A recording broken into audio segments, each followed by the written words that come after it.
Hi, Assalamualaikum and a very good morning. So today we're going to do some tutorial discussion for chapter 4, focusing on the subtopic of 4.3 isomerism. We're going to focus on the tutorial question 5, question 6, question 7, which one of the selected question 8 and question 10 respectively. Without any further ado, let us start. So for tutorial question 5, we have to draw all the possible isomers of compound with the molecular formula of the CH3H8O, and we have to state the class of the compound as well as the functional group of each of the isomer. So the molecular formula given here is C3H80. So the first isomer that I will be thinking of is we can just directly straight away. We can draw it directly straight away where we know that C3H80 can be written as CH3CH2CH2OH. Okay, so the combination of all here gonna be the same as C3H80. But now I'm gonna do it as a linear chain. Okay. So I will be drawing this structure, which is CH3, CH2, CH2OH in terms of the skeleton structure. So you can just write it this way, or you can write it in terms of the skeleton structure. But for now, I just write it for both so that you can find it easy to identify the bonding. Okay, and if I were to draw this structure, I will have the functional group of the class of the compound is alcohol and the functional group is the hydroxyl group. Okay, now I can do another isomer where I can bring the OH here into the middle part. Okay, so basically what I'm going to do is I'm going to do the positional isomer where OH here, instead of the first carbon, I'm going to change it into the middle carbon. Okay, 1, 2, and 3. Okay, so at first the OH is attached at number 1. Now I'm going to attach the OH at number 2. So this one going to be the positional isomer. Okay, so I'm going to draw it this way, which is CH3, CHOH, CH3. And then the class of the compound is still maintained, which is alcohol. And the functional group is still the same, which is hydroxyl. Alright, now I'm going to make another isomer, which is I know that alcohol can also be drawn in terms of the ether. So this is known as the functional group isomer.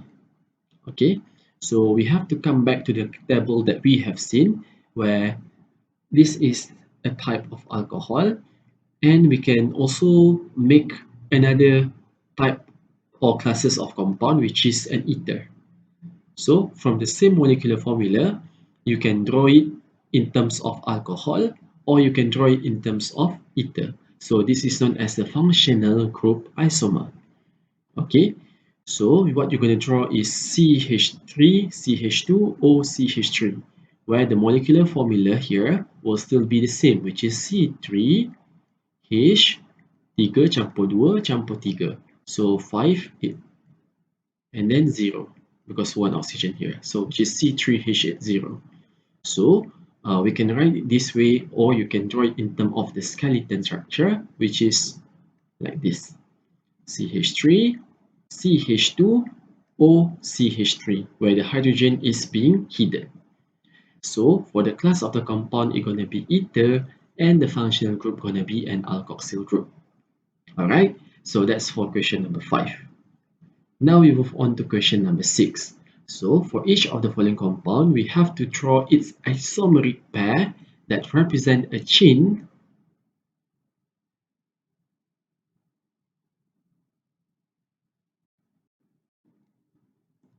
that represent a chain, positional and functional group isomer. So for question A, we were given an alcohol which is 1, 2, 3, 4. 4-chain alcohol known as butanol. Okay, you will learn the naming in the next chapter.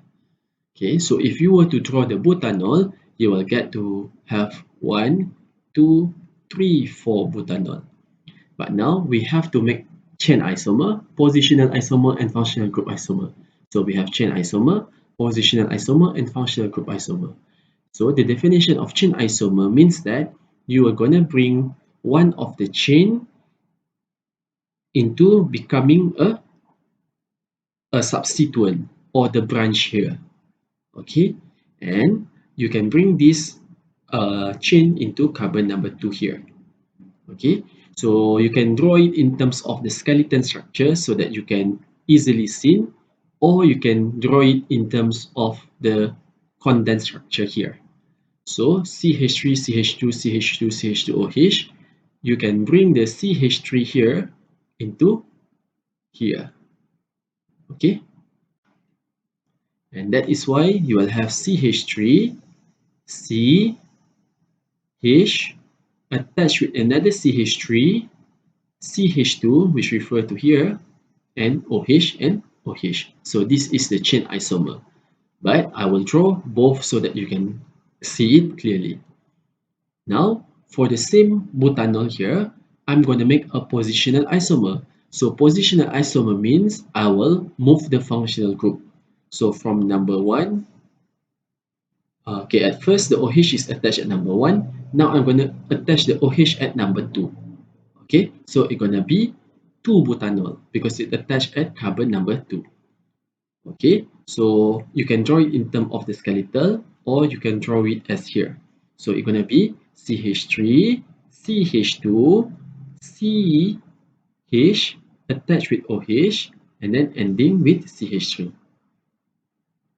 Alright, so for functional group isomer, the same as before, for a butanol, here you can also draw it in terms of ether.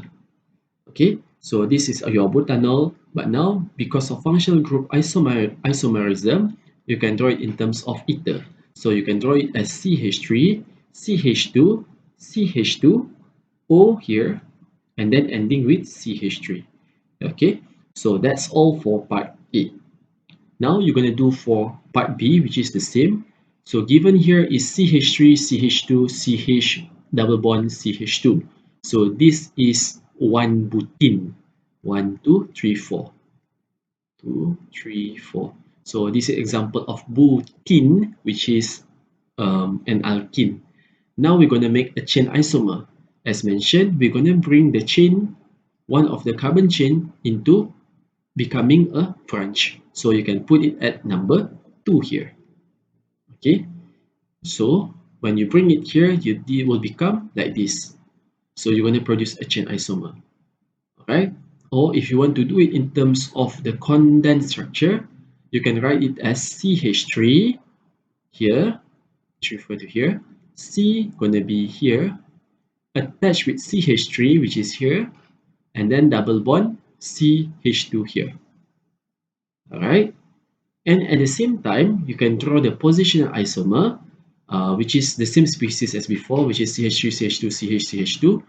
The carbon-carbon double bond is at first at the carbon number 1 and carbon number 2. Okay, but now you can bring the double bond into number 2 and number 3. Okay, so if I were to do that, sorry, I will get something like this. Okay, so 1, 2, 3, and 4. So I'm going to shift the carbon from 1, 2, 3, and 4. At first, it's going to be here, but now the double bond going to be in the middle. So this is known as the positional isomer. For the functional group isomer, as what you can see here, you need to be depending on this table as given in the lecture. So if for alkene, which is CH3, CH2, CH double bond CH2, which is the carbon 1, 2, 3, 4, which is greater than 3, because we have 4 carbon, right? And the condition needs to be equal or greater than 3, so we can use this table here. So alkene, you can draw it in terms of cycloalkane. So here you can draw it like this, and you can also draw it as a skeleton structure of the square here, because here refer to carbon, carbon, carbon, and carbon, and the hydrogen is being hidden. So this is the functional group isomer. All right, moving on to the next question, which is question number 7. So for question number 7, we have to draw the cis-trans isomer for the following compound, if any. So for the start here, we have to draw the isomer first.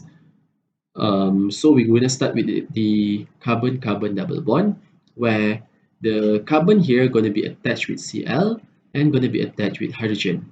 Same goes to here, it's going to be attached with hydrogen and going to be attached with Cl.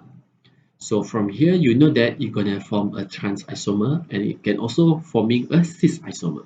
So let's draw it nicely. So here we're going to have the same thing, but this is known as the cis isomer because the chlorine and chlorine is at the same bottom layer. Also, you can change the chlorine to be upward here and the hydrogen going to be downward here.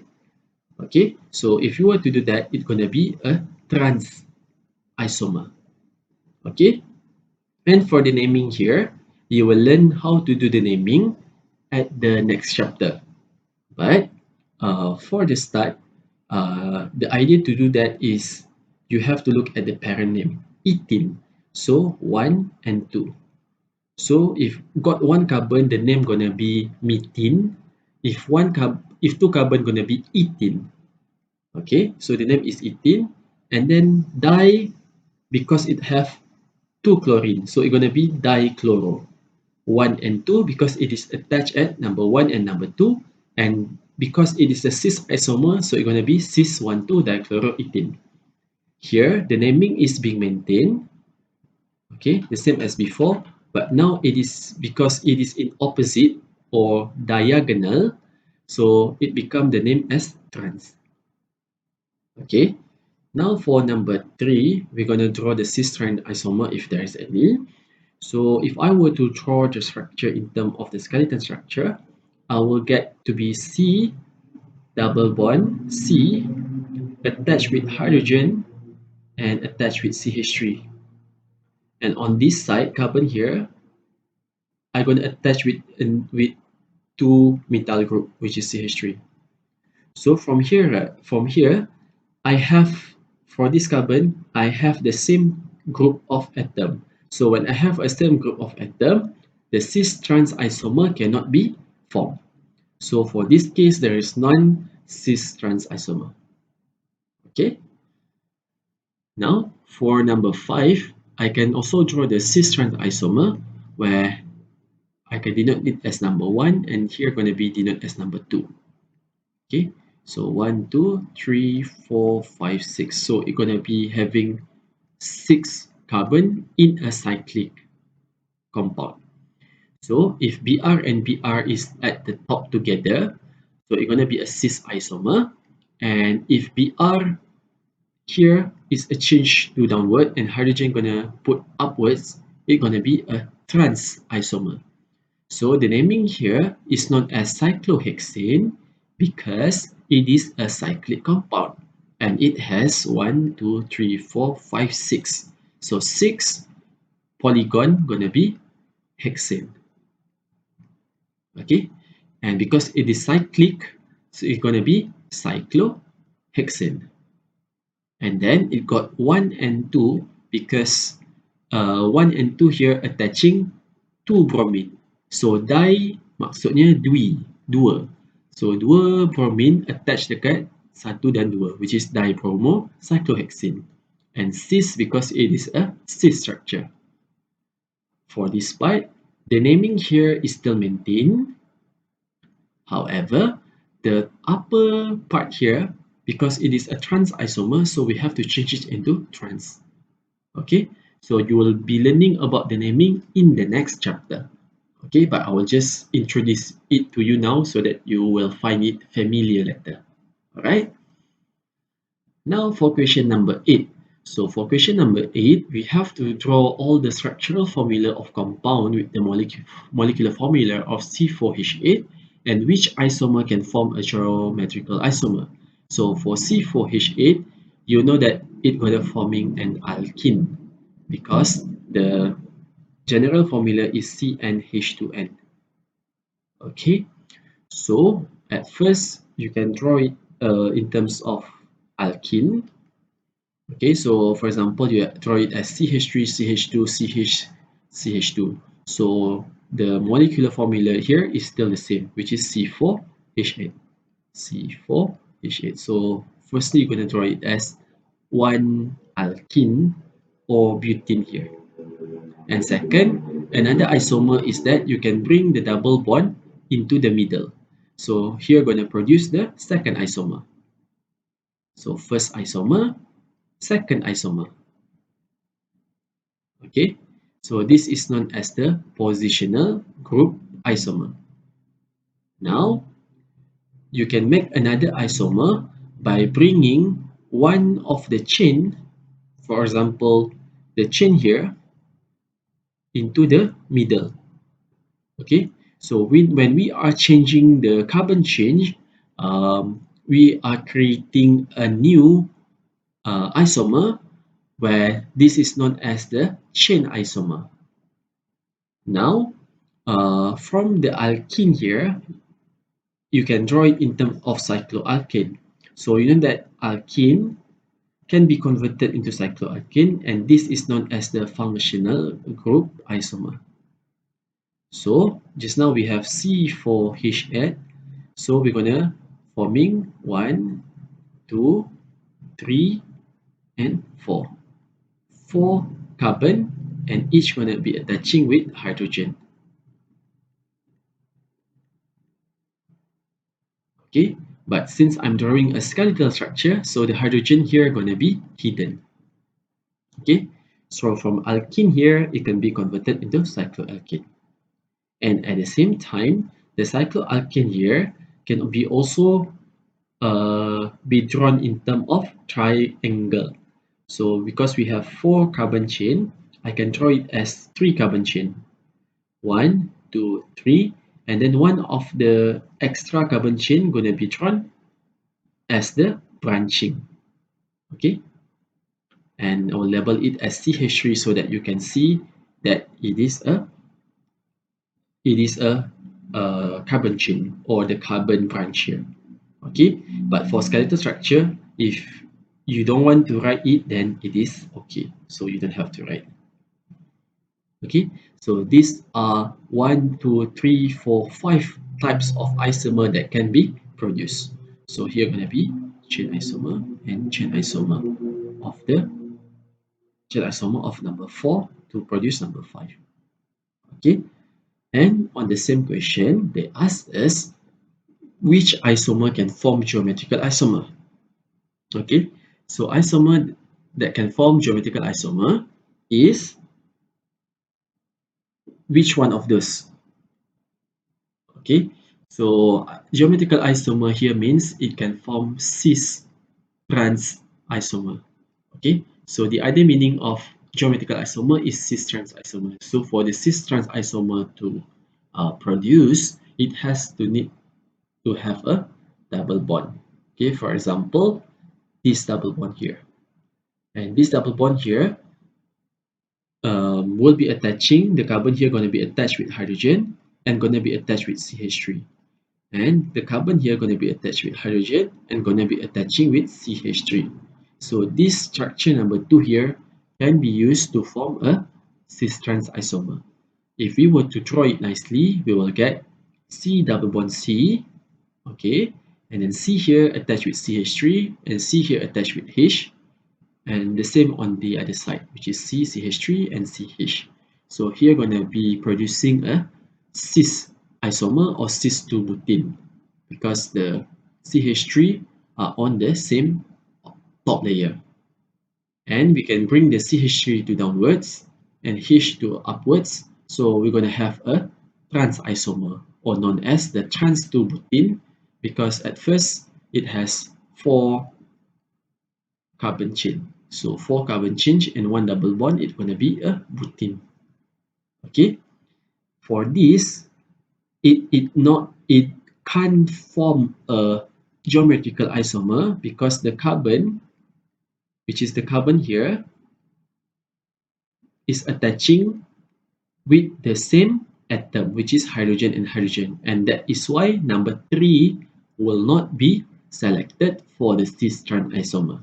Instead, number 2 is chosen. Alright, now we move on to the next question, which is question number 10. So for question number 10, we have to draw the pair of the stereoisomer for each compound below using a three-dimensional formula. Specify the type of the stereoisomer. So as what you have learned in the subtopic of 4.3, stereoisomer can be divided into geometrical isomer or cis-trans isomer. And the next one gonna be the enantiomer. So you have to draw either one of those. So for this case A here, what you can really draw from here is the geometrical isomer or the cis-trans isomer. So the same drawing, which is C double bond C. The C here gonna be attached with C2H5. Okay, CH2CH3, okay, which is C2H5, the same meaning. And then C attached with hydrogen here. And the C here gonna be attaching with CH3, okay. And then C2H5 gonna be written as CH2CH3. Okay, so it's gonna be a cis isomer. And then I can bring this upward and CH3 downward, or the other side here. So you can change this side or that side, where in this case CH2 is spring upward and hydrogen is spring downward. So it's going to be a trans isomer. Okay, here going to be a cis isomer. All right, but for this type, for question 10b, this cannot produce a cis-trans isomer because cis-trans isomer can only existed for a carbon-carbon double bond and in an cycloalkene. However, this structure here can form an enantiomer. Okay, for enantiomer to exist, it need to have a chiral carbon. So enantiomer must have chiral carbon. So chiral carbon means it needs to have 4 different group attaching to the carbon atom. Okay, so for this case, if I were to look at this carbon, I know that this carbon gonna be connected with this term. This carbon here gonna be attaching with hydrogen. This carbon here gonna be attaching with bromine, and this carbon atom here gonna be attaching with OH. So it will be connecting with 4 different group of atom, and therefore I can say that it is chiral. Okay, so when it is chiral, I can draw it in terms of the 3D structure, where this carbon here going to be labeled as esteris, which is refers to a chiral carbon. Okay, so C attaching with this term, which is CH2, CH2, CH3. Remember that this carbon here, this bonding here must be attaching to the carbon, not attaching to the hydrogen. Okay, and the C here we're going to be attaching with hydrogen, C going to be attaching with bromine, and C here gonna attaching with bromine, and C here going to be attaching with OH. Now, if I were to draw the mirror image, because enantiomer needs to come in pair, it's going to be CH and OH here, because it is nearer to the mirror, so it needs to be nearer to the mirror as well. And for Br, it is second nearer, so it needs to have the almost the similar distance. And for CH2 CH3, it's gonna be also be written as CH2 CH3. So basically you just follow it. Okay, if nearer, it has to be drawn nearer. Is further, then it will need to be drawn further. And hydrogen here, for example, here roughly 5 cm, here gonna be roughly 5 cm. Okay, so and you have for the enantiomer part, you have to label it as enantiomers. Okay, this is compulsory to label. All right, okay, so I think that's all for today's video. See you again some other time. Bye.